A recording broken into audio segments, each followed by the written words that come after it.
Вечер. Телекомпания НТВ+ приглашает вас на последний большой перед финалом Лиги Чемпионов матч Европы. Больше в этом сезоне ничего такого не будет. Дерби. Самое настоящее, самое жаркое, самое, правда, с некоторым количеством свободных мест на стадионе Сан-Сиро, потому что этот матч не является золотым для обеих команд, а всего лишь для одной и то позолоченной. Такова же ситуация в турнирной таблице, но болельщики с обеих сторон подготовились здорово и брависсимо. Тифози Интера, их трибуна, северная трибуна, сегодня украшена ярче, чем трибуна гостей, на которой мы видели с вами пару раз потрясающие совершенно стрещёни, как называют в Италии, баннеры. Один, особенно если помните, просто потряс своим искусством в прямом и переносном смысле. Хотя вот дьяволенка своего намалевали приличного на пару секторов миланские тифози. Ну а с той стороны Мадонина, символ Милана, символ дерби, или Мадунина, как говорят на местном диалекте миланцы, и латинский лозунг «Тите доминет Милан».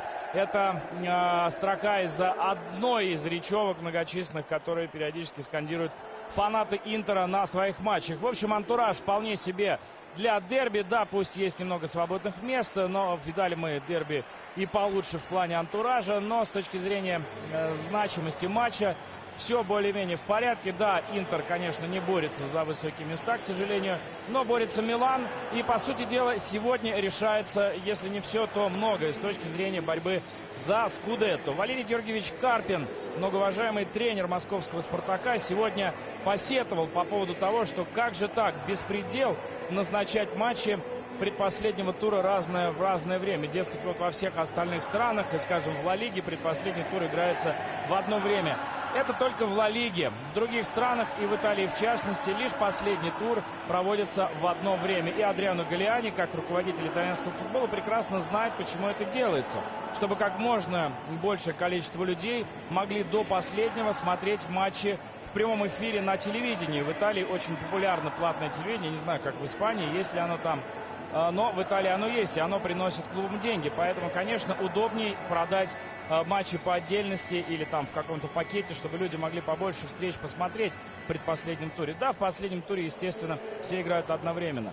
Но коллизия возникла в серии А в связи с тем, что Ювентус по изначальному расписанию должен был уже сыграть якобы выездной матч против Кальяри. Но ничего подобного. Ювентус, используя свои мощнейшие рычаги влияния, убедил Федерацию футбола Италии поставить их матч одновременно с миланским дерби, что в принципе логично. И матч Ювентуса был сдвинут на 22:45, хотя в любом случае, на мой взгляд, не в равном положении Ювентус и Милан оказываются, потому что вместо выездного матча на сложный выезд в Сардинию с командой играть, которую раньше тренировал Аллегри, наставник нынешний Милана, вместо этого Ювентус играет в Триесте, и, насколько я знаю, там 80% билетов выкупили туринские болельщики, а болельщики из Кальяри вряд ли вообще туда поедут. Это другой конец страны, им там делать совершенно нечего.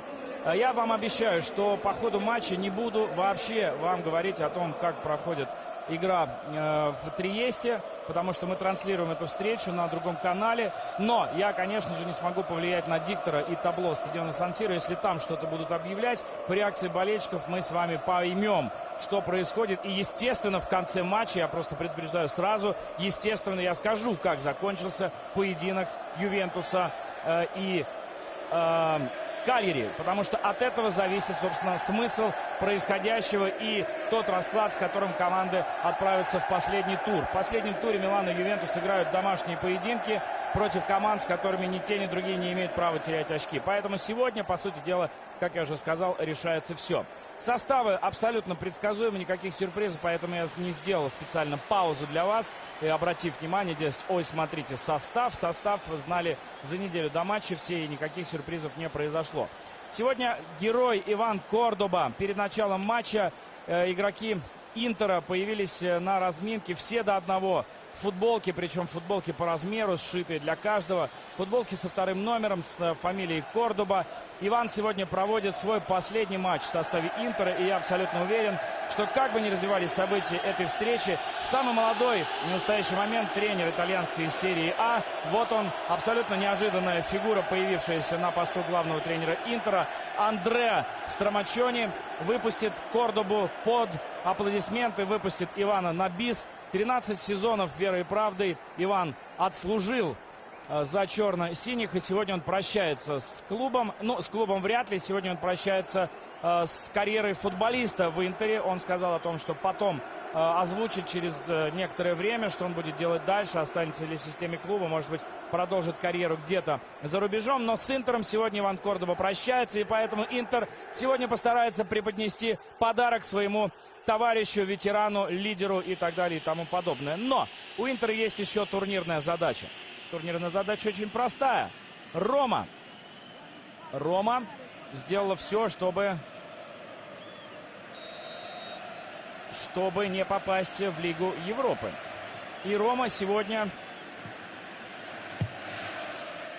потеряла очки в домашнем матче с Катани, сыграв ничью 2-2.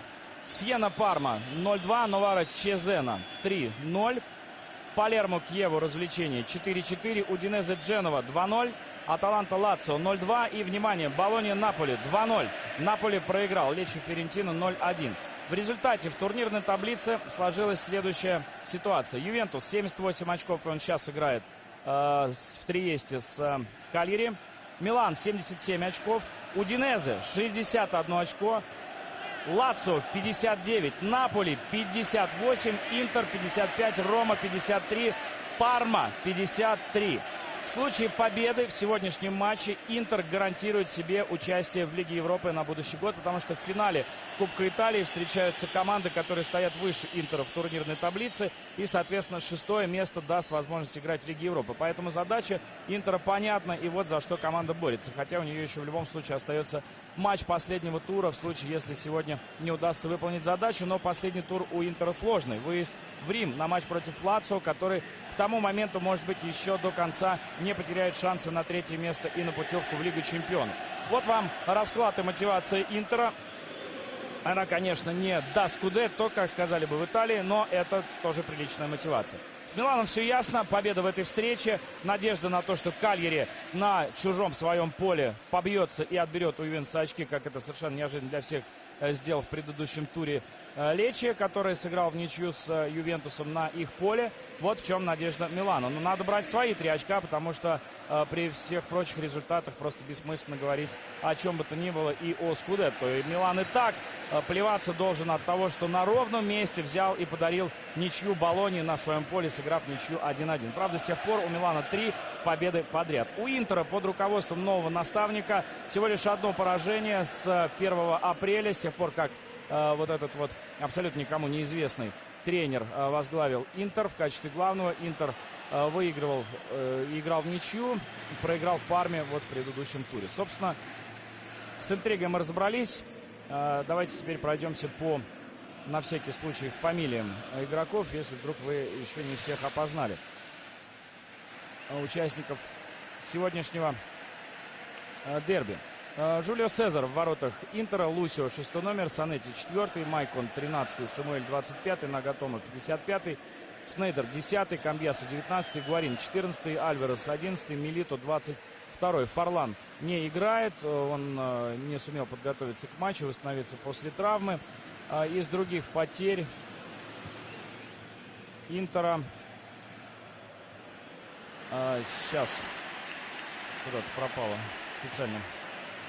Подготовил страничку, она куда-то исчезла. Где же наши интеристы? Ну, в основном к концу сезона более-менее состав Интер в целости и сохранности сумел сохранить. Гуарин собирается пробить поворотом, но у него бьющая правая, причем ого-го как бьющая, но не рискнул пробить поворотом Милана полузащитник Интера. Киву, Станкович, Фарлан, поле. Возвращение игроков в 38-м туре под вопросом. Риццоли, самый опытный итальянский арбитр, обслуживает, естественно, он, а кто же еще эту встречу. И пока отделывается устной беседой с арбитром Мунтари, который сейчас нарушил правила.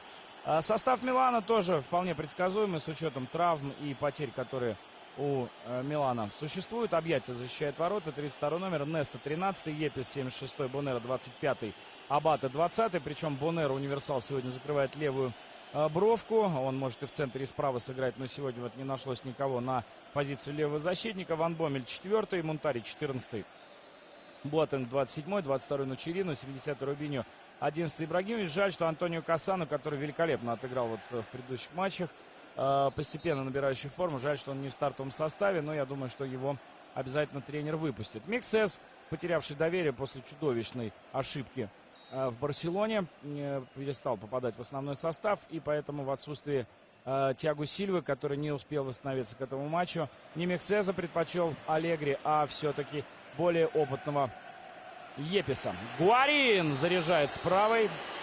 Уже потихонечку начинают привыкать Сан-Сиро и болельщики Интера к тому, что в составе этой команды появился человек, с именем которым, лично у меня связаны особые воспоминания. Но об этом мы найдем время поговорить, если позволит игра. Хотелось бы, чтобы она не позволила нам отвлекаться на какие-то околофутбольные вещи и отрываться непосредственно от игры.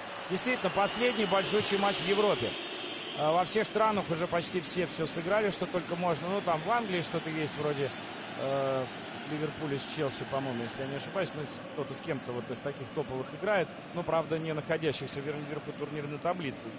Если вот афишным называть поединок. В Германии все ясно, в Испании все ясно. Вот топ-чемпионата мы, собственно, и разобрали. Остается только Италия. И вот в Италии пока еще интрига сохраняется, пока еще не определился чемпион. Кстати, единственная страна из топ-чемпионатов, из большой четверки, ну или там, пускай французы не обижаются, что четверка, а не пятерка я назвал, везде все уже почти ясно. Ну, Манчестер Сити не оформил чемпионство, ну почти оформил, потому что никто не сомневается в победе Сити над Куинс Парк Рейнджерс в последнем туре. Однако формально интрига все-таки в Англии тоже сохраняется. Но там нет афишных матчей в оставшихся поединках. Так что вот последняя возможность насладиться большим футболом на клубном уровне.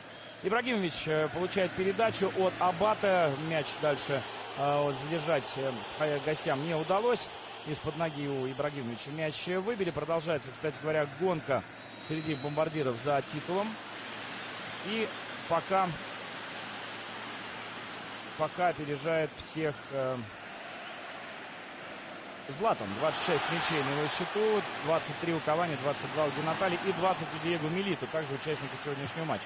Сидит верхом Алессандро Неста и наслаждается этим событием. Вернее, не Неста, а Епис сел верхом на Майкона, но Майкон никуда Несту не повез.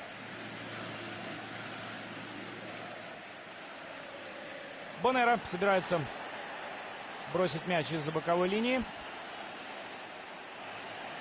Робиньо мяч обрабатывает и в свободную зону туда направо переводит, смещает акцент атаки. Абате.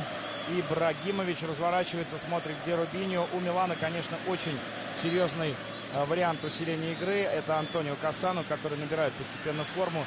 И я думаю, что если Кассано за месяц еще прибавит с физики, то сборная Италии может рассчитывать на него в полной мере. И сборная Италии с таким игроком в составе становится серьезной силой, которую никто всерьез, умышленная тавтология, не воспринимает на старте Евро, называя в основном Испанию, Германию, Голландию в качестве тех, кто может там здорово сыграть, но, видимо, основываясь на результатах чемпионата мира. Интер идет вперед. Забывают эксперты о том, что итальянские футболисты, в отличие от испанцев, например, или немцев, не играют в Лиге чемпионов. И все играют в своем чемпионате, где Еврокубки завершились уже для всех довольно-таки давно. Поэтому с точки зрения сохранности сил физических у них все в порядке. Ну, Ван Бомель может быть исключение. Сейчас сам себя Марк зацепил. И Риццоли провел на Микине, голландский полузащитник. А это Мунтари, который в связи с травмой Амброзини и тем, что Гатузо все никак не наберет форму, завоевал доверие Аллегри и играет все время в стартовом составе. Самуэль сейчас здорово на опережении выиграл мяч у Рубиньо. Ван Боммель, удивительно, но без нарушения правил, отобрал мяч у своего соотечественника, которого сватают в Россию, Весли Снейдер. Но это будет любопытно, если он здесь окажется, хотя неизвестно, что у него со здоровьем. Может, очень что-то он стал на Робина в этом смысле похож. Все время травмируется и в этом сезоне играл вот так стабильно, чтобы несколько матчей подряд довольно-таки мало. Наверное, мои коллеги рассказывали вам что-то об этом молодом человеке, Андре Страмачони, но поскольку у нас сегодня дерби, наверняка аудитория этого матча значительно шире, чем аудитория стандартной трансляции матча серии А, поэтому прошу прощения за какие-то, может быть, повторы для тех болельщиков и зрителей, кто уже это слышал, знает, читал и сам Сусам, но вот просто для всех остальных действительно удивительно, вот так бывает, вдруг Мадонина преподнесла Андре Страмачони сюрприз. И такой вот подарок. Робиньо входит в штрафную площадь. Очень грамотно Лусио играет на подстраховке и выносит мяч вместе с собой из штрафной площади. Более того, пытается начать атаку Интера, не получилось. Так вот, Андре Страмачони к Интеру вообще не имеет практически никакого отношения. Он здесь не вырос, ни в Милане не родился, не играл. Родился он в Риме вообще.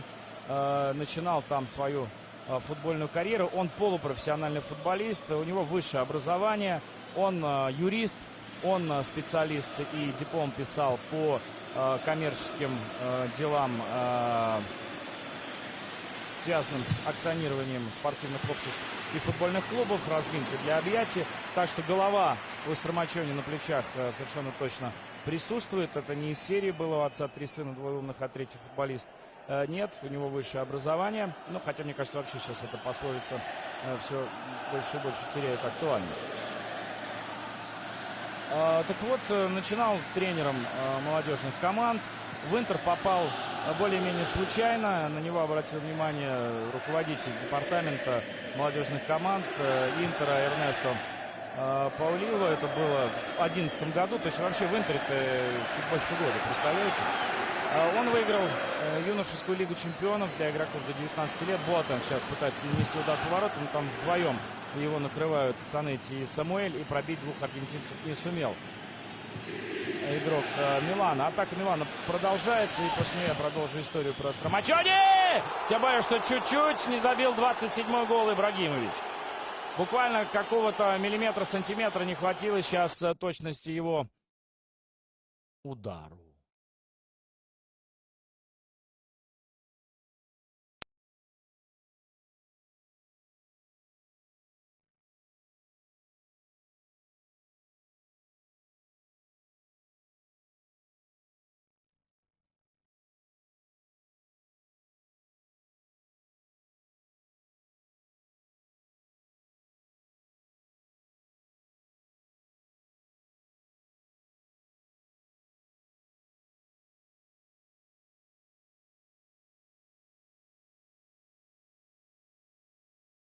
Вечер, телекомпания.